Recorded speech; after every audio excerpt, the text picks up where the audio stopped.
સુરતમાં ગોડાદરા પોલીસની ટીમે ગાંજાના જથ્થા સાથે 2 ઈસમોને ઝડપી પાડ્યા હતા. 2 કિલો ગાંજો, મોપેડ, 2 મોબાઈલ ફોન મળીને કુલ 75,000નો મુદ્દામાલ જપ્ત કર્યો હતો.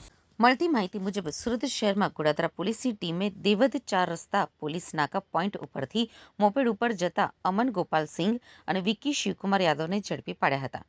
પોલીસે આરોપીઓ પાસેથી 20,000ની કિંમતનો 2 કિલોગ્રામ ગાંજો, 2 મોબાઈલ ફોન અને 45,000થી મોપેડ મળીને કુલ 75,000નો મુદ્દામાલ જપ્ત કર્યો હતો. પોલીસના જણાવ્યા અનુસાર અશ્વિન કુમાર રેલવે લાઇન પાસેથી રવિ નામના ઈસમ પાસેથી ગાંજો લાવ્યા હતા અને કોને આપવા જતા હતા તે મામલે પોલીસ દ્વારા તપાસ હાથ ધરાઈ છે. આરોપીઓ ટેક્સટાઇલ માર્કેટમાં મજૂરી કામ કરે છે. આ મામલે પોલીસ દ્વારા કાયદેસરની કાર્યવાહી હાથ ધરાઈ છે. ગોડાદરા પોલીસ સ્ટેશનના પીઆઈ શ્રી આચાર્ય અને એમના સ્ટાફને એક બાતમી મળેલી કે એક 2 ઈસમો છે એ પોતાના મોટરસાઇકલ ઉપર ગેરકાયદેસર ગાંજો લઈને નીકળવાના છે. જે સંદર્ભે તેઓએ દેવત ચોકી પાસે વોચ રાખી અને માણસો ગોઠવેલા.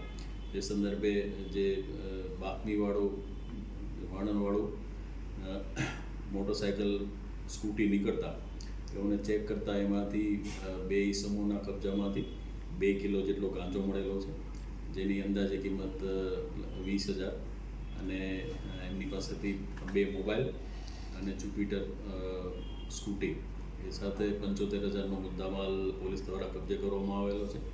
અને આ જે બંને ઈસમો છે એ વિકી યાદવ અને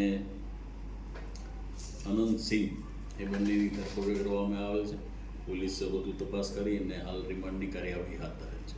સર, આરોપીઓ કોને આપવા જતા હતા કંઈ ખબર પડી છે? આરોપી એ હજી આ તપાસ પોલીસ કરી રહી છે. રિમાન્ડ દરમિયાન ખ્યાલ આવશે કે આરોપી એકચ્યુઅલ કઈ બાજુ ને કોને આપવા માટે લઈ જતા હતા. જે એમનો જે એમને મેળવેલો એ અશ્વિની કુમાર પટેલની જે રેલવે લાઇન છે ત્યાંથી રવિ નામના એક ઈસમ પાસેથી મુદ્દામાલ મેળવેલાનો હોવાનો હાલ હકીકત એવો પાસેથી જણાવ્યું. તો ઝડપાયેલા આરોપી વિરુદ્ધ કોઈ ગુનાહિત ઇતિહાસ છે કે નહીં, એની તપાસ થઈ? શું કહ્યું?